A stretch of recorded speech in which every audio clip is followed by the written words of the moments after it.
Hey friends, welcome back to my channel. My name is Victoria, and today we're going to be talking about brothers best friend romances. I've only got 4 to talk about.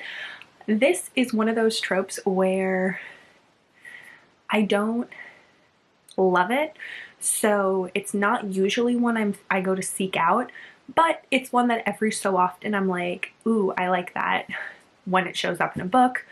I think it's because one of the reasons why I don't always love it is because I've got 2 brothers and they would not give a crap about who I dated. They, like in brothers best friend romances, it's constantly like the brother is like really overprotective of the sister, and I don't know anyone in real life whose brother is so overprotective like that. Like my brother, both of my brothers could not give a crap. So I always find it kind of funny when the brother is like so overprotective and is like, you can't be with my sister because you're not like good enough for her, or you're too much of a player and are gonna hurt her. And I'm just like, I think that if I dated my brother's best friend, he would be more annoyed by the fact that he would have to hang out with me more. So I always find it kind of funny. But I have 4 that I'm going to talk about that I actually enjoyed that have this trope in it. So the first one is Little Lies by Helena Hunting, or this is actually H. Hunting, but it's Helena Hunting. And this book is son of the characters from A Lie for a Lie and the daughter of the characters from Pucked, and it's their romance together, and it's really good. So Lavender and Kodiak were like really close when they were younger. Kodiak was always very protective of Lavender. Lavender has a lot of anxiety and almost like PTSD because when she's a child, she gets kidnapped sort of by this creepy man, and she freaks out, and due to that, Kodiak is super protective of her, and they're like best friends. But they become very attached to each other in a not so healthy way, where both of their mental health is struggling because of the way that they act about each other. And so their parents decide to split them up. And so now this book takes place when they're in college. Lavender goes off to college where Kodiak happens to go, and also her twin brother and her older brother. And her older brother and Kodiak are now best friends. Kodiak and Lavender do not get along because of something that happened. There are quite a few flashbacks in this book that go parallels between what happened when they were younger, starting from when they were children to when they were stopped being close, and then present day, which is when they're in college.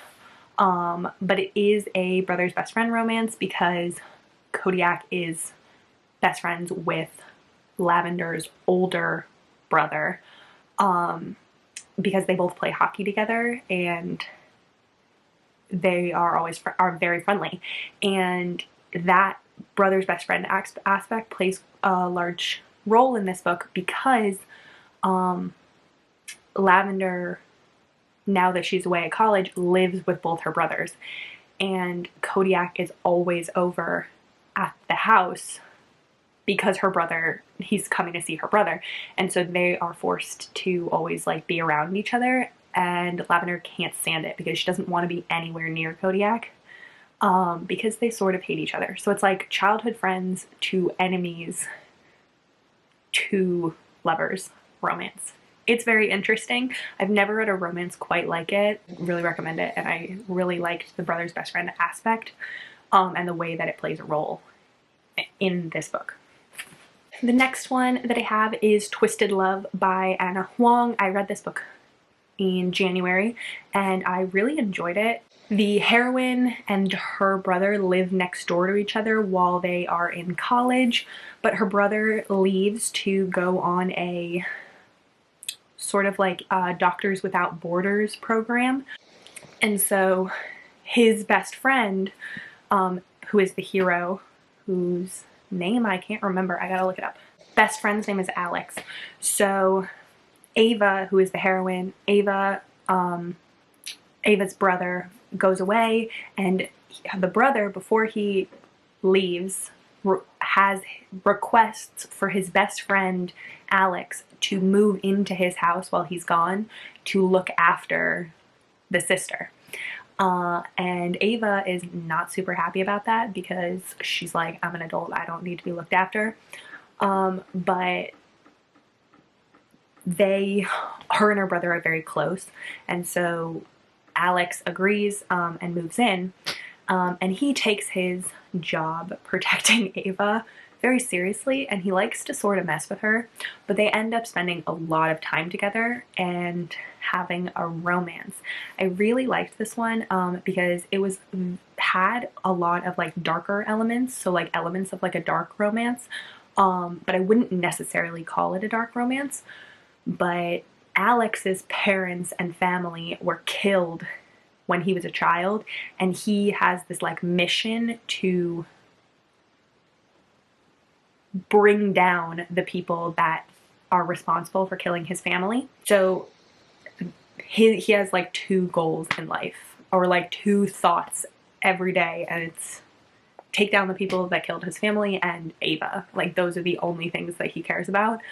And it is very, very interesting, and I really liked the way that their relationship develops. The brother is gone for a lot of this book, so it is a brother's best friend romance, but the brother is not there for a long time.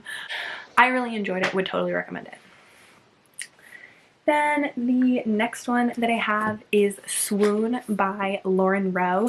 This one is about Colin, who is a member of a famous band called 22 Goats, and he is going back home to where he grew up for the first time in a long time to see his childhood best friend get married. Colin is a groomsman, and so he's going back for the wedding, and he hasn't seen his best friend in a little while, and he hasn't seen his best friend's younger sister in even longer. And so he shows up and he sees this very, very beautiful woman, and he's like, oh my god, she's so pretty. And turns out that really beautiful woman is his best friend's younger sister, who has always had this like crazy crush on Colin, but she got real pretty in the years that Colin hasn't seen her.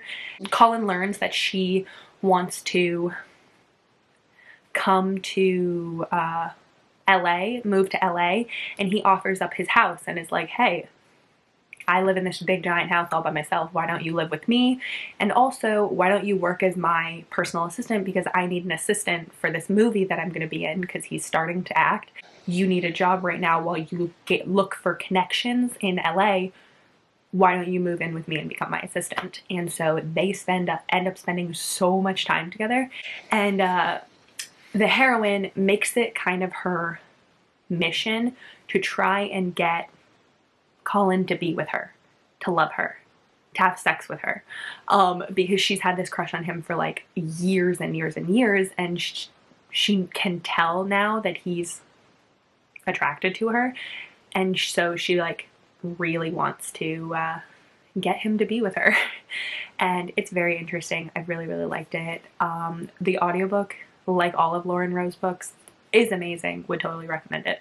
Then the last one that I'm going to talk about in this video is Secret to Dating My Best Friend's Sister by Megan Quinn. So this one is about a guy named Bram who has these two best friends, and the three of them have been like absolute thick as thieves best friends since like freshman year of college, and they are all now CEOs.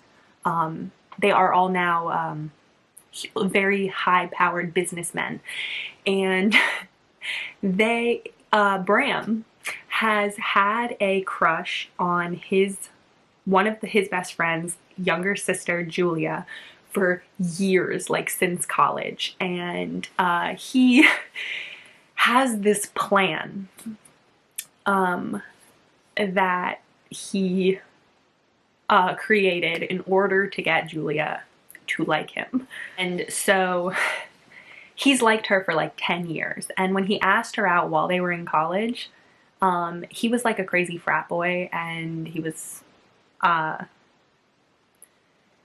of a player, and so Julia like flat out denied him. And so now it's 10 years later, he still has this crush on her, and he's like, I'm gonna set the plan into motion. I'm gonna get her to go out with me. I really like her.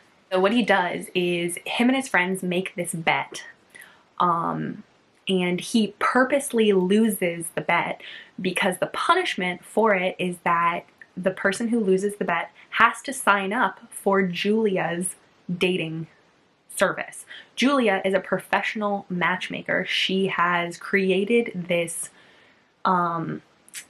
mathematical, scientific type way to find people a match. And so he purposely loses the bet so that he can go and get match made by Julia. And he does this so that he can spend all this time with Julia, because she has this really long questionnaire and everything. And he's like, she's gonna ask me the questions, we're gonna have to spend time together, so I'll be able to get her to like me. Really, really like this one because when they end up spending so much time together and they start